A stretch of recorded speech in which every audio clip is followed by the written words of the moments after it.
Bradley Martyn, see this? Brown belt, okay? Brown belt. What are you saying?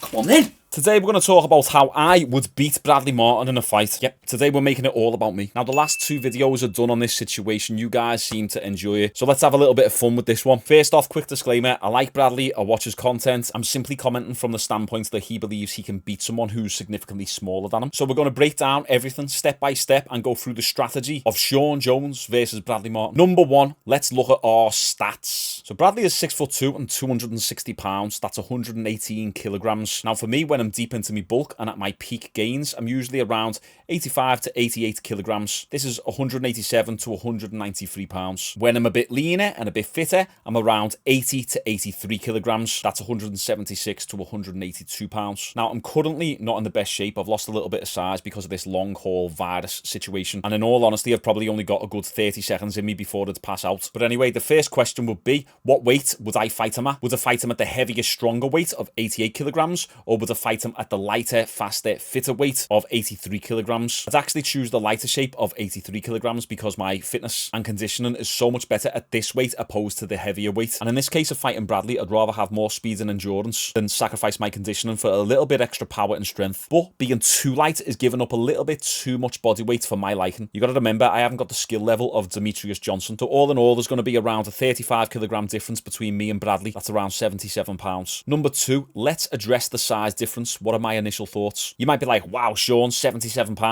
That's crazy. But not really. I've been fighting all my life and I'm always undersized compared to some of the lads I've sparred with, where the average height is around 6'1" in my gym, and the top end heights being 6'7" and 6'9". And I know some people say, yeah, but sparring is different from a street fight. Of course it is. But if you take someone who is skilled within the art of fighting and put them in a street fight against someone who is not skilled in the art of fighting, then I'm still going to put my money on the trained fighter, because they can do everything that the street fighter can do, but with better technique, more accuracy, more precision, more speed, more power, better distance management. So experience still matters. And so does size, of course. It's not like I'm 5'6" and 140 pounds. I'm small compared to Bradley, of course. Who isn't? But based on my experience fighting trained fighters who are bigger than me, that gives me a little bit more confidence in fighting a non-fighter who's big. Now, could he ragdoll me with his strength? Yeah, maybe so, but maybe not. I'm still strong. And if you want to use weightlifting as a way to measure strength, my all-time personal best on bench press was 140 kilograms paused, 200 kilogram times 2 deadlift with about 5 reps in reserve, 85 kilogram for 2 overhead press, and 160 kilogram high bar squat. So it's not like I'm a weak little fart. Next, let's talk about skill difference. Bradley seems to think he can just pick someone up and throw them and crush the skull, as he says.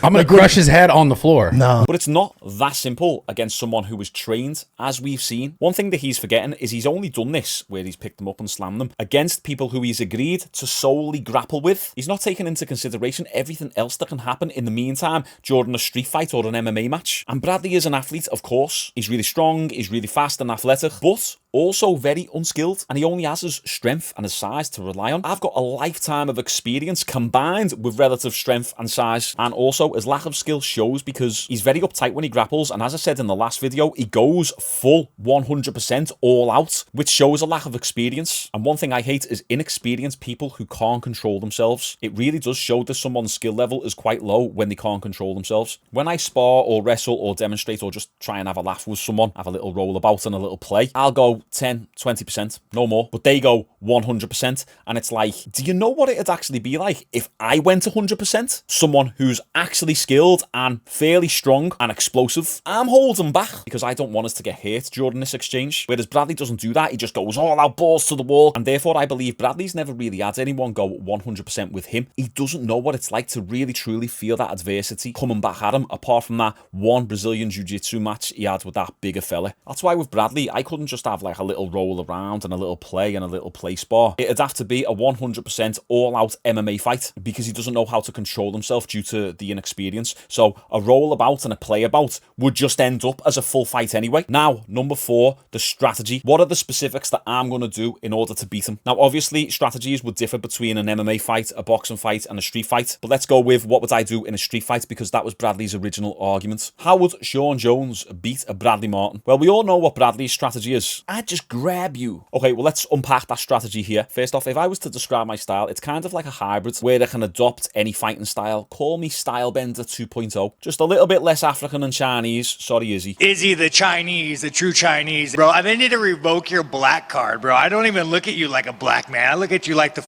Chinese. I can switch between Muay Thai, kickboxing, karate, boxing pretty easily, depending on the situation. But my regular go-to style is a little bit more of a long-distance blitzing, kind of like Wonder Boy or Robert Whittaker or even Conor McGregor in the Aldo fight. Very bouncy and floaty. I come from a background of point fighting. That's where I initially started. So we do these point fighting style competitions where it's all about who's the first to the target. So it's all about shot selection, speed, and accuracy. I like to stay mobile where I can back up out of range fast. I can pivot and create angles fast, yet also keep the range so the taller fighter can't get to me. Then I'll typically use my timing to blitz in with accurate one-shots and obviously mixed in with some combinations, of course. Funny story, when I was about 12 or 13 years old, my first fight, my first competition, was against the kickboxing champion of Ireland. And I don't know how the F he was in my same weight class because he was huge. And the interesting thing is he taught me a super valuable lesson of keeping your opponents at distance because I couldn't get to him at all. And I actually got disqualified from the fight because I kicked him in the balls and then I was told to take a knee and turn around. And my dad came running over and he said, listen, lad,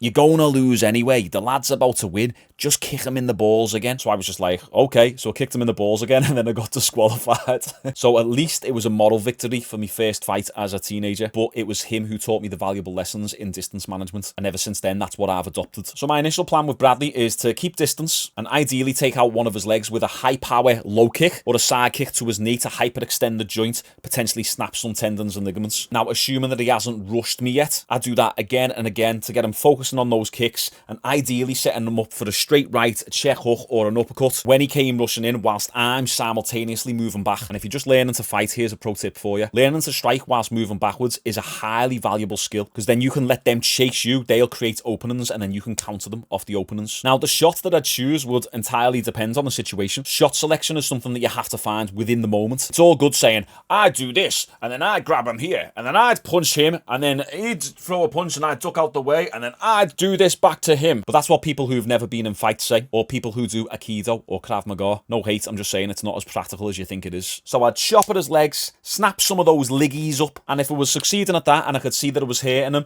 I'd then fake low and go high with a head kick and send him to the shadow realm. Headshot dead. If it wasn't successful with the low kicks and then he rushed me, I'd ideally counter him on the way in, whilst also keeping range and moving back. Okay, cool. Now what if he ends up grabbing a hold of me? Now that's where the game changes slightly. If we clinch up, I'm going to have a few options. In order of what's the most ideal to least ideal, it would be this. First priority would be to try to disengage. The second priority, if I wasn't able to disengage, is to try and do some damage within the clinch. Knees, elbows, hooks, uppercuts, to ideally force the disengagement. And then the last priority would be for me to try and take him down. Now, as he's a heavier opponent, trying to do a double leg on him or a sweep on him isn't really going to work, so it would have to be a single leg to take him off balance and be able to push him down to the ground. Now, ideally, I'd finish the fight before the clinch or during the clinch, but let's say he gets me down within Bradley's world. Now, what would the strategy be? Once again, in order of priority. Priority number one, create as much of a scramble as possible and try to get back to my feet. Second priority, if that fails, try and find a submission. My strengths are arm bars, triangles, and rear naked chokes. The third priority, although it's not ideal, get to an advantageous position and hit him with some ground and pound. And the last resort would be hold on for dear life and hope to God someone breaks it up. But I think I'd be able to create a scramble and get back to my feet or find a submission. Now, sure, of course, having someone who's 260 pounds on top of me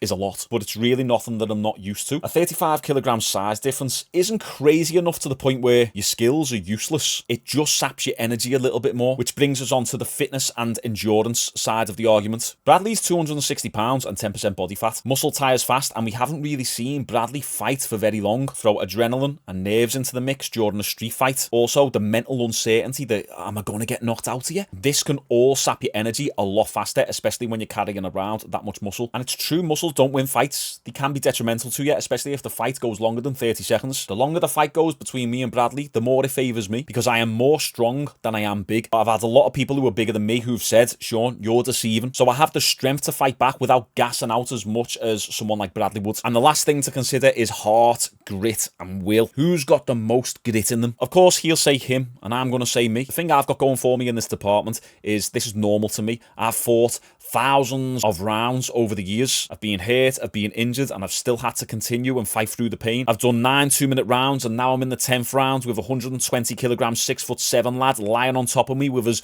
breast tissue nipple in me mouth where I can barely breathe, and I'm trying not to tap, and I've had to find an escape and get out. The question is, has Bradley ever got to the point where he's got that little voice inside his head saying, oh, just tap, oh, just give up, I can't do this anymore, and then kept going, David Goggins style? Because I have. You don't build grit and heart in these fighting situations from being able to bench press 140 kilograms for sets of 20. It's just not the same. Also, if you want to learn how to build muscle naturally, check out my Natural Physique Academy down below, where we'll show you how to pack on your next 10 kilograms of muscle so you can have the physicality to match the skill. But that's how I'd beat Bradley Martyn. Lads, I'm prepared for the comments. Shaun, you're delusional, he'd ragdoll you everywhere, blah, blah, blah. Bring it on. Look, it's all love too. No matter how many times I say it, I do like Bradley. People in the comments still say, why are you hating on Bradley? I'm not hating on him. We're just having a little bit of fun here. And in all honesty, he would mess me up right now based on my current state. I'm definitely certain of that, but not when I'm in my usual shape. Comment below. Do you think you could take Bradley? Or do you think you could take me?